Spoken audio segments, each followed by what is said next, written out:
Earth is around 4 billion years old, and the Big Bang theory says that Big Bang happened around 13 billion years ago. So there has been a lot of time for other planets in other galaxies to come at a stage where Earth is right now. There are a lot of planets, and a lot of planets are habitable as well in theory. So then where are the aliens?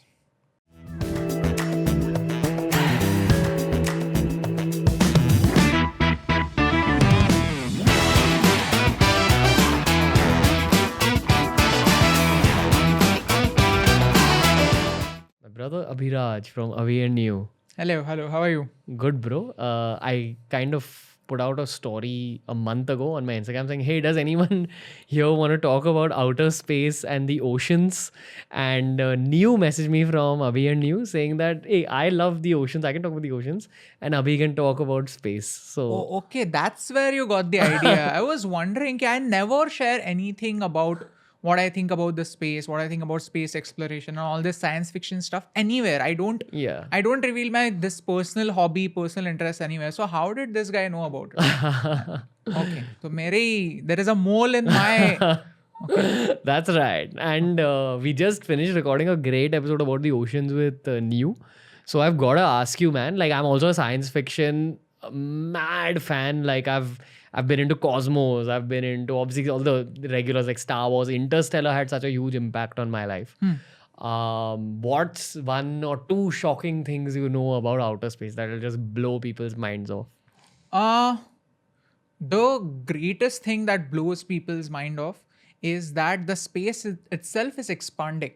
So I'll explain what is what is the whole space expanding theory. So actually speaking, what we imagine is there is a speed limit. There is a global speed limit called the speed of light. So what people imagine is that suppose in the future, if we build a spaceship that can go at the speed of light, theoretically speaking, then in like a few hundred years, we will be able to reach this galaxy, that galaxy. But it is not true because at a galaxy level, gravity is strong. But when you go outside galaxies, there is something called as dark energy, which gets stronger. So there is this constant tug of war that is happening between... One second. Galaxy is a collection of stars. Like the Milky Way would be one galaxy. Or uske bahar there's something called... Okay. Let me start from the very, very base. All right. So our planet, solar system, like the 8 planets that we have, a couple of dwarf planets and the sun, that's our solar system. Then trillions of stars like that in our galaxy. Our galaxy is Milky Way galaxy. Then there are a couple of galaxies around us. One is Andromeda galaxy, and there are some smaller galaxies around us. These are our local group. You can consider that as Wadala. Okay, that is our Wadala. Now suppose you have to go from Wadala to Dadar, but your train speed can never match up to the speed at which Dadar is getting away from you. That is your space expanding. So in Wadala, all of you are close friends, all of you stay together where your gravity is stronger. But when you go outside Wadala, when there are even lesser and lesser things between two different galaxies, there is just empty space, dark energy and dark matter. That's where gravity fails and this dark energy just expands in itself. Dadar is going away from Wadala at such a rate that even if you travel at the speed of light, your train can never reach there. So that is the one thing that blows me, that no matter what level we reach, we are never going to reach there unless we have a wormhole. Yeah. Okay. Explain what a wormhole is. Okay. So a wormhole is... if you have a piece of paper and if you imagine an ant going from one corner of the paper to the other corner of the paper, it will have to travel the entire distance. All right. But imagine if we fold the paper in the middle, then the ant can instantly go from one corner to the other corner without having to travel that distance. Now, this is more or less accepted that the speed of light is the global speed limit, that nothing can go faster than light in the vacuum of space. But what if we have that force of folding the paper of the fabric of the universe. The space-time is the fabric of the universe. That's what we say. That's what we believe in. So what if we can create one hole at one point and the other hole at other point, and our spaceship or the worm can just pass through it. So like just in an apple, if your worm has a hole on one side and other side, it will not have to go from the surface. It can just go through it. So taking a higher dimension, for it, the higher dimension is the third dimension. So we can take a higher dimension than the 3 dimensions that we have and go there. Yeah. So that's the wormhole. Yeah. Want to actually talk about 2 things. One is in Dark, there's a wormhole. The Netflix show Dark, which has become very popular. There's a concept of a wormhole, which is where they kind of go to another period of human history, like another time period using the wormhole. It's the same logic. So what they have done is, they have conceptualized a wormhole that has a fixed location in space. Their location in time is different. So that they have imagined a wormhole that is sort of a time traveling wormhole. What wormhole I'm talking about is a space traveling wormhole. Like you can go from here to my home in a second. The wormhole that they have imagined is sort of it's like a portal. It's like a time portal. So this actually highlighted a video idea I was working on. So for our Hindi channel, I have been working on this series, which I don't know will be released when. It's kind of like part horror, part science fiction based. It's called the Philadelphia Experiment. Have you heard of this? So it's crazy. You probably have heard of this. And Okay, I just don't know the name. Yeah, I'll recall it for you. So, you know how they say that war is a time of technological advancement, like as in you have to figure out how to save your country or how to make your country stronger.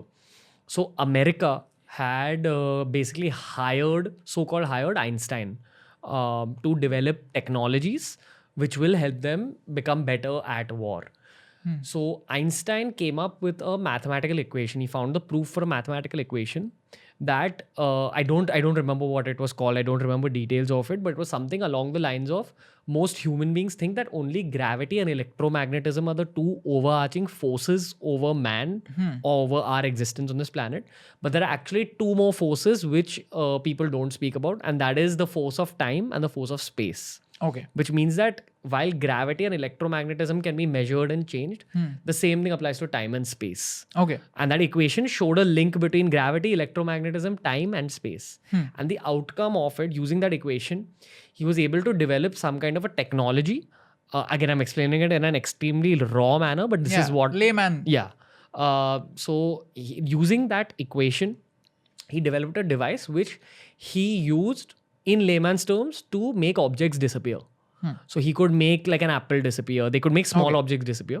And the US government found out that, oh shit, this technology has been discovered. For example, when they found out that nuclear power has been discovered, they went and developed the atom bomb, because that was the obvious other application of it. That if such a huge amount of power is discovered, let's create a bomb that will blow up a whole city, which will be like, very whatever. It's another application of the same technology.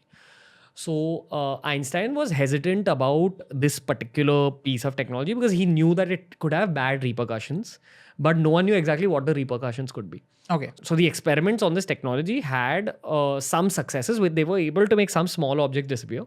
But at one point, they did something called the Philadelphia Experiment, where they had tried making an entire ship disappear, a ship with people on it disappear.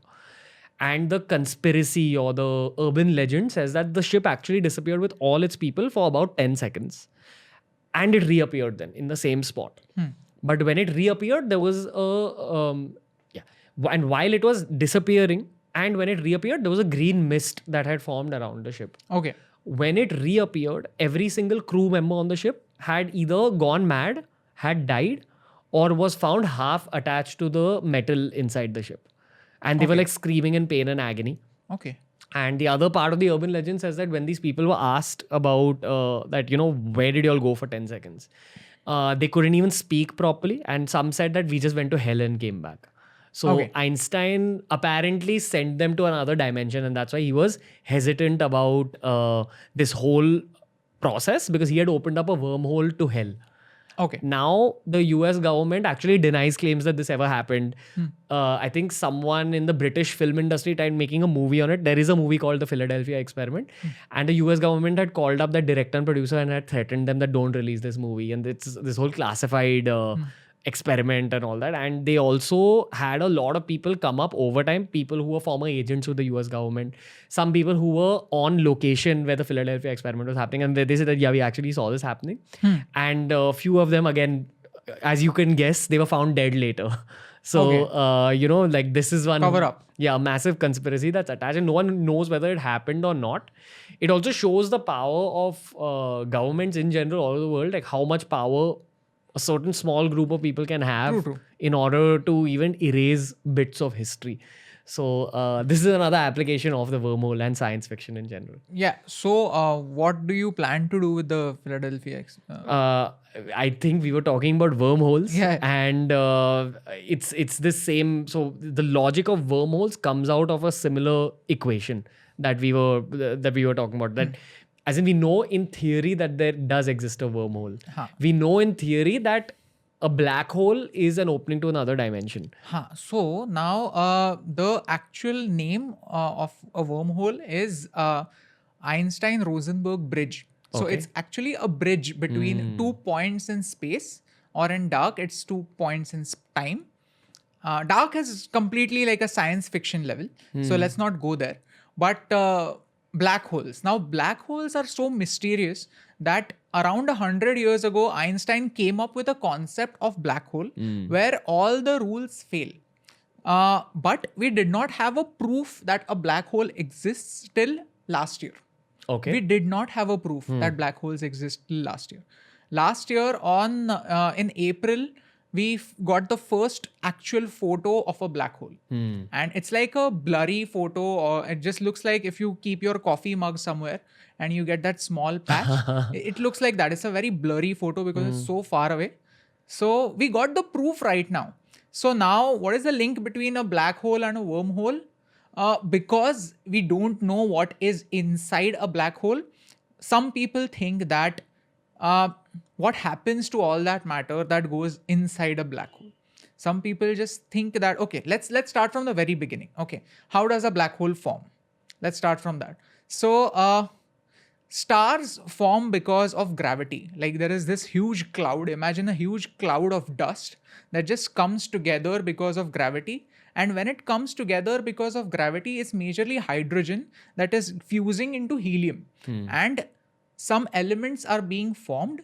There is a constant tug of war over there as well between the gravity that is pulling the star inside and the nuclear fusion that is happening outside that spews out all the energy.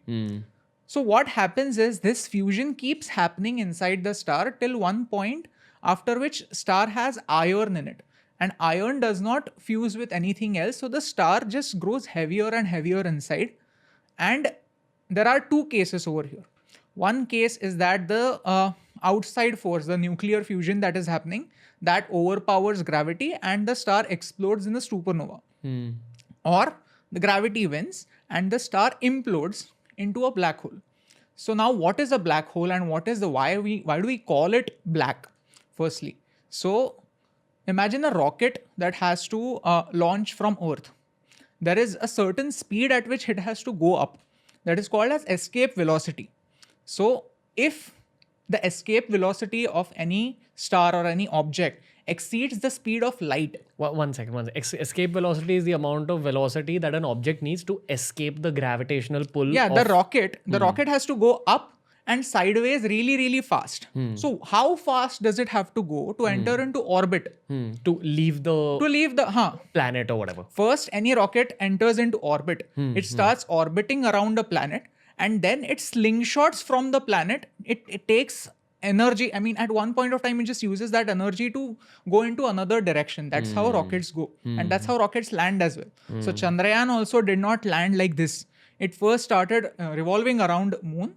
And then it slowed down and then it slowly landed. So escape velocity is that the amount of speed, amount of velocity that you need to escape a planet or a star. So at one point, if the escape velocity increase is more than the speed of light, then even light cannot escape it. So that's what happens with light. The light is trapped over there. Are you getting me? Yeah. That the gravitational pull is so strong that even light can't escape. Even light can't. And theoretically, nothing can go faster than light. So if you go over there, you can't go faster than light. So there is only one direction you can go into. Yeah. You can't go into other direction. Yeah. So now, if there is a black hole, then possibly there is a white hole somewhere as well. Like two sides of a coin. That's what people say. That a moving black hole can be a white hole to some other dimension, probably another universe as well. But we have not observed it. This is all science fiction right now. If something that was theorized 100 years ago, we got the first photo last year, then probably this will take even longer to figure it out. We have not observed it anymore. It's all theory. Yeah. If you really want to exercise your science fiction muscle, Interstellar is the movie I will recommend. Like, But actually, Interstellar was great to visualize everything. I mean, all these concepts, the dimensions and everything, it is explained really well in Interstellar. There is one more movie that I would recommend. It's called Contact. It's my favorite science fiction movie, which talks about aliens and everything, our role as humanity and how humanity has matured and everything. And I think it is written by Carl Sagan. Carl Sagan was the guy who originally wrote Cosmos. And then it was recreated right now by Neil deGrasse Tyson. So Neil deGrasse Tyson really admires Carl Sagan's work. So Carl Sagan said something nice, which is if you have to create an apple pie from scratch, you have to create a universe first. Because technically speaking, all the elements that we use to create an apple pie come from an explosion of a star, all the atoms. So nobody can take credit for creating an apple pie from scratch. Yeah. So that is, I mean, Carl Sagan and all these scientists, they lie at such a interesting point that science and philosophy just merge together. So it's very interesting to hear all these people. since you brought up aliens, that has to be my next question, brother. What is your opinion on aliens in general? See, Earth is around 4 billion years old, and the Big Bang theory says that Big Bang happened around 13 billion years ago. So there has been a lot of time for other planets in other galaxies to come at a stage where Earth is right now. There are a lot of planets, and a lot of planets are habitable as well in theory. So then where are the aliens? That is the essential question, which brings in Fermi paradox. So Fermi was this guy who asked this question, ki if we had a lot of time and it is possible to have life everywhere, then where are the aliens? So there are two possible explanations for this. One is that we are the first. We are the first is the most logical explanation.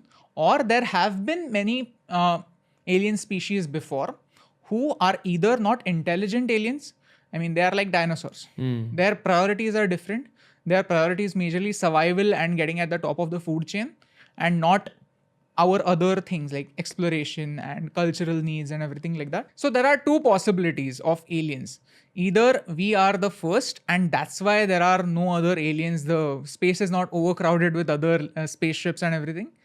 Or there are aliens out there, but they are just not smart enough. Their priorities are different. Why would you want to go to Mars and try to colonize it, try to make it like Earth, try to grow potatoes over there? I mean, your priorities are different. So these are the two possibilities if aliens exist. So that's the thing. That's the Fermi paradox for you. Yeah. You don't think that there's more advanced species which are so advanced that they could even possibly be beyond our perception? It's definitely possible. Scientifically speaking, there are 3 scales. Okay. So advanced in the sense, what is your definition of advanced? The first scale is, it's called Kardashev scale, by the way. So type 1 is when you are able to use all the resources of your planet. So that's when you reach type 1. We are not even type 1. We are 0.7 level per. So we are yet to utilize all the resources. What resources will be left? Solar energy. Oh, okay. We are not able to use all the solar energy. We are not able to use all the wind energy. We are not able to use that. That reaches our planet. Okay. Type 2 is when you are able to use all the resources of your nearest star and your solar system. So if you are able to use all the energy of the sun, like all that energy, the nuclear fusion that's happening over there. Plus, you go to Jupiter, use those gases over there to create something. You colonize every asteroid over there to mine something. That's type 2. And type 3 is when you are able to use the energy of your entire galaxy. So, a species that is able to do all of that, like if a species is able to use all the resources of its entire galaxy, then it will be a godlike creature for us. Like if you have seen, are you a follower of Marvel? Yeah. Have you seen Silver Surfer? Yeah. And Galactus. Yeah, the Galactus. So that's what Galactus does, right? He goes to different planets and he just consumes them. He has to eat that planet to just stay alive. So that would be like a type 3 civilization. So these are the 3 scales, but obviously we don't see them. So the possible explanation is that either it doesn't exist or it is just waiting. Earth is not ready for it yet. I mean, Earth is not even a snack for it. Yeah. They just don't want to interact with us. I strongly feel, and this is again a concept from yoga, where they talk about higher beings being outside of human perception. For example, and there's no easy way to explain this, but the closest metaphor would be an ant. An ant only travels in straight lines. So its whole life is an x-axis and y-axis, 2-dimensional. Human beings can travel in front, we can walk sideways, and we can jump. So our lives are entirely in 3D. Correct. But there is actually a 4D, a 5D. And these beings exist in 4D and 5D, which also brings me back to Interstellar. Like the end of it, where he enters the black hole. The Tesseract, yeah. Yeah, and then he enters that Tesseract, where he's able to actually move across time as well. He's able to move across time as space. See, timeline is very easy to imagine for whoever edits. All right.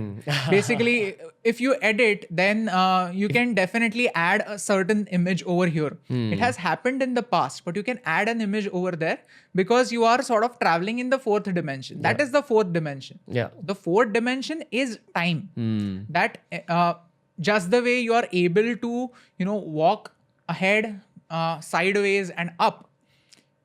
Theoretically, you can just take one step and you will be 1 year younger. That is your 4th dimension, when you are able to use time as a physical dimension. Right now, time is a temporal dimension and you are just stuck in one direction. You are a prisoner of time. That is what Neil deGrasse Tyson calls it. You're a prisoner of time.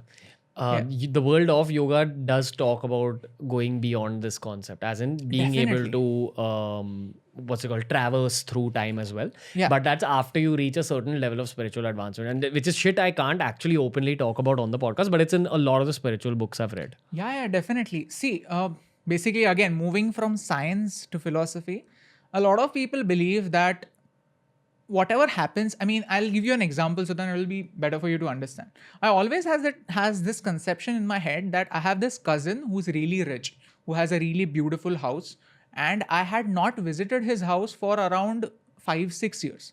And I went to his house just a couple of years ago, and then I observed कि अच्छा है house लेकिन इतना भी अच्छा नहीं है.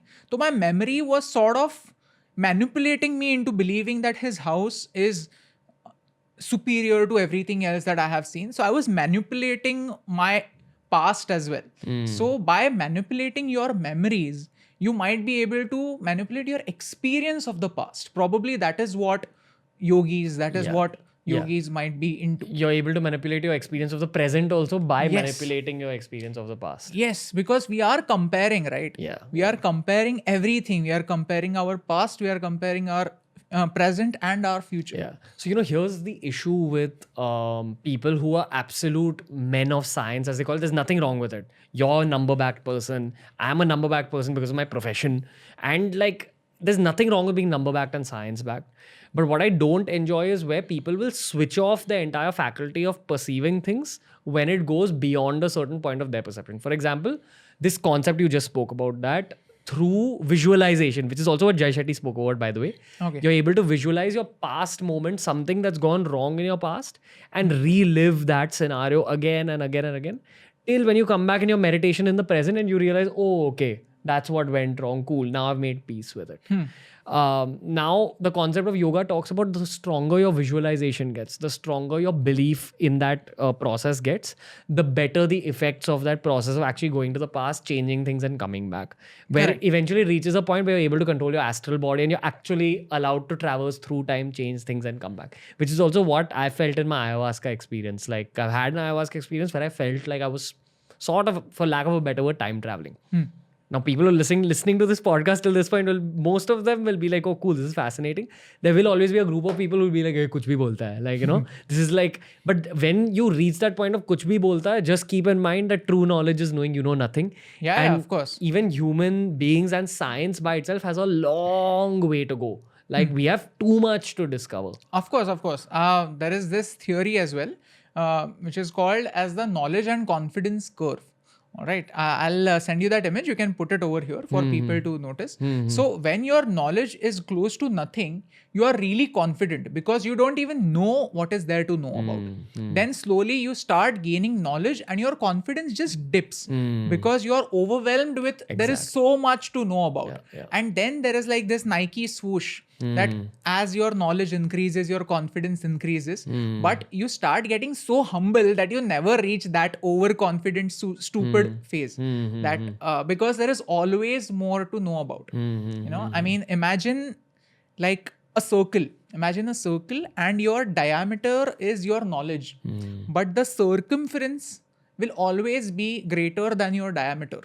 So the circumference of what you do not know will always be greater than the diameter, no matter how much your diameter increases. So in geometric terms, that's how I explain. So let's keep it light now. Let's talk about a little bit of time travel in movies. So then it will be relatable for people. I mean, let's keep it science fiction. Let's not keep it what is right, what is wrong. It cannot happen. Everything. Sure. You tell me, because you're so into filmmaking in general. What are some time travel movies that have stayed with you? It has to start with Back to the Future. Okay. You have to, and every person has to watch Back to the Future because it's such a brilliant movie. It's not overly technical. Have you watched it? Yeah. You watched it? Yeah, right? yeah, of course. So for the people who have not watched it, let me just give you the premise in 2 lines. So basically, a kid from 1980s goes back in time in 1950s, and his mother falls in love with him before she meets his father. So then now there is this problem that his mother is in love with him and not with his father, so he can't be born. That sort of time travel dilemma is there. So yeah. So it's a beautiful movie. And then if she actually falls for and doesn't fall for his dad, he will cease to exist. Yeah.